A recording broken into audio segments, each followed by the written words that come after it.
my thoughts about student engagement. I believe that student engagement lies with the teacher and the leadership, and if we believe that and embed that, then obviously that filters down. Always critically reflecting. I have a long car trip home, so I'm constantly questioning myself. Did I do this? Should I have done that? By the time I get home, it's all off my chest, and working out how I can do things better next time. Maintaining those high expectations, and I still, even this morning, talking to my executive, we model that high expectations, and we've had some great success the last few years. And that's because the leadership team is very positive. We all have the same vision, the same goals, and we all have maintained those high expectations. The school is a learning community encouraging continuous improvement. And I mentioned before, I don't know everything, but I have experts sitting on my staff that we can share together and learn from each other. I use a lot of narrative in my teaching. And I often say I sometimes have to make a story up to fit whatever the learning might be, but that's, I guess, fun in itself as well. Responsibility, I try to ensure my students are responsible for their learning, reflection, collaboration, and there needs to be a sense of fun as well. Self-regulation and linking to real life problem solving, ownership and participation. And sustained integrated technology. And I'll talk about some of these things in more detail. I'm no technology whiz, but there's things that I did to get me out of my comfort zone, to make sure that I could upskill myself to ensure my kids were engaged in my classroom. Just working with Jeff Munns' framework, the school is for me, that is about 8 years old. So every 4 years, the Priority Schools program does it in conjunction with the University of Western Sydney, and so I was part of the next lot, which is due to be published. I spoke to Jeff Munns last week. It's gone to the publisher and it's ready to go. So just some of the strategies I use in the high cognitive domain, I guess, is critical literacy. And many of you might have been involved in some of the regional English committee sessions that I've run before around using picture books. You know, some of those books are just so rich in text and visual literacy, the layers that you need to peel off to become critical readers and reflectors is amazing. You think of Anthony Brown, Margaret Wilde, Sean Tan. So I use a lot of picture books, and I use the De 106 thinking hats. With very generic questions that could go with any particular book, and I train the children up to do that on their own with mixed ability groups. So usually I do 2 hats a day. On the one book will go for the whole week, and the kids rotate around. And once you've trained them up, it's quite amazing the conversations you hear from children, and it's about me letting that control go. And I think quite often as teachers, it's embedded, ingrained in us to be in control from here to here. I need to be able to do this, and at 11 to 12 they're going to do this. So I was quite happy to have a bit of a chatty classroom and a noisy classroom as well. The strategy I use is interactive spelling. It's very similar to reciprocal reading. There's no written work, and really great strategy for ESL students where they're defining what they think the word might mean. Someone else might look it up in the dictionary, someone else might use the thesaurus to find different meanings for the word, and they need to place that word into a sentence. So it's very interactive. I do that every morning for 10 minutes. And that's some of the spelling covered. Questioning, I think questioning is crucial within a classroom. And I know as a teacher I might be involved in the activity, and I'm quite often forget to ask those high-level questions. So I use a set of generic questions that could go with anything, science, HSIE, English, maths, and I actually have them on my whiteboard, and I rotate them round from week to week. It's a probe for me to make sure that I'm asking the children those questions. But I found, because I had them up there, when I was having literacy sessions or my critical literacy sessions, the kids were using those question stems as well.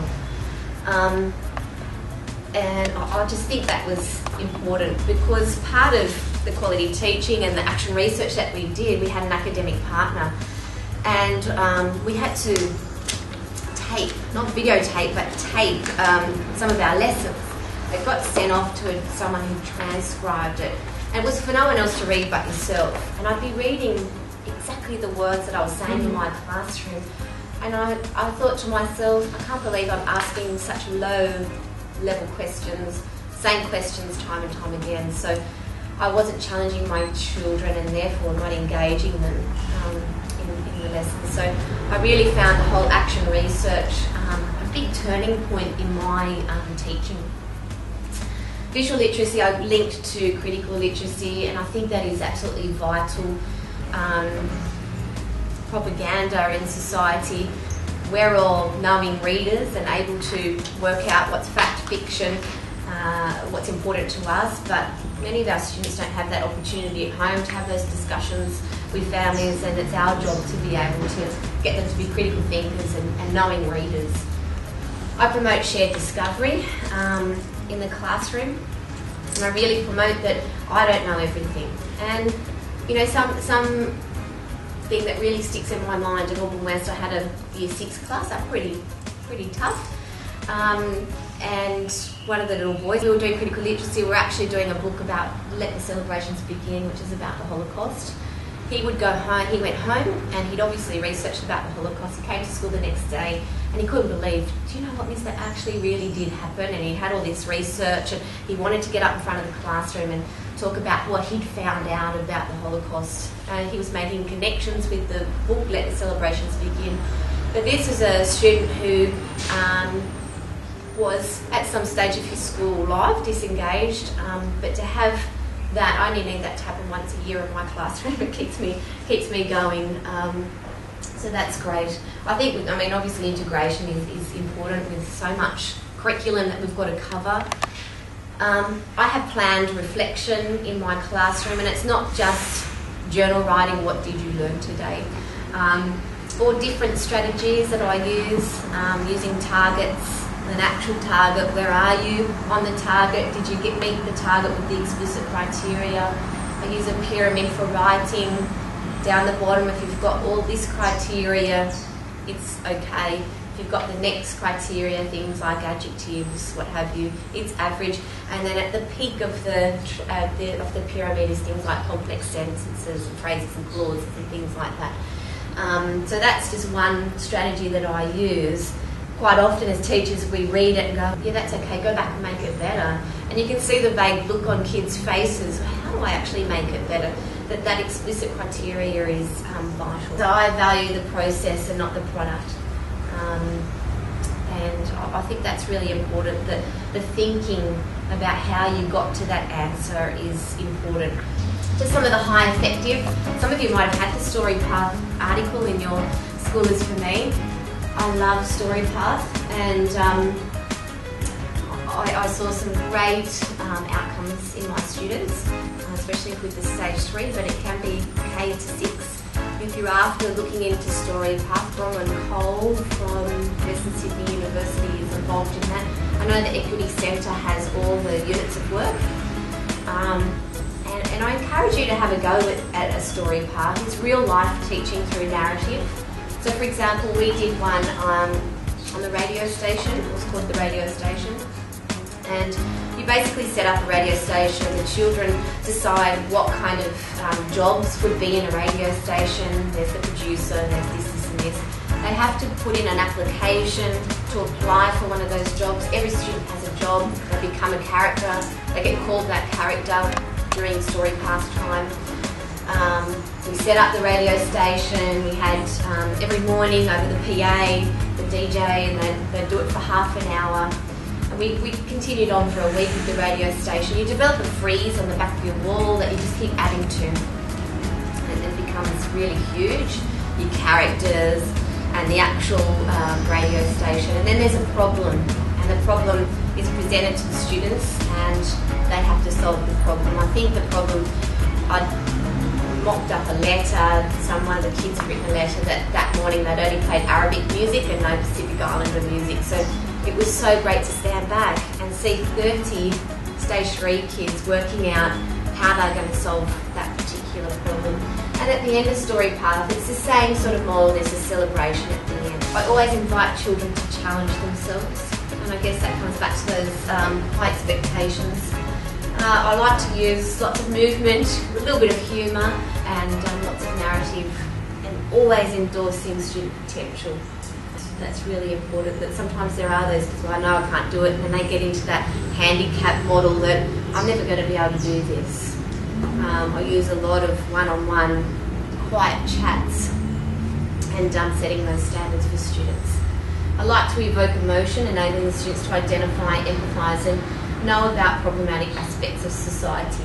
And through picture books you can do that really well. We think of some of the books like Way Home is about homelessness, Let the Celebrations Begin is about the Holocaust. Other society sort of issues come out. Cooperative activity and movement. I use a lot of mixed ability groups within my classroom. Looking at the learning processes, written matrices, scaffolds, teacher and peer modelling, and conversations about learning. I use a lot of student work samples. I ask them prior, do you mind, you did this writing, can we put it up? And we were talking about in the readings there about the whole self-assessment and teaching children to know the meta-language and the explicit criteria as well to talk about their learning. This is how Jeff Munns and the team described the classroom. Explicit, chatty, humorous, cooperative, problem-based, continual reflections, refocused tasks, processes and learning quality. Cooperative learning is frequently employed to cater for the needs and abilities of a multi-aged, academically mixed and culturally diverse group of students. Students perceive learning as fun and exciting due to the capacity for humour and ability to focus on conversations about learning, higher order thinking and challenging work. And learning experiences are authentic, problem-based, promoting responsibility and shared decision-making about the school.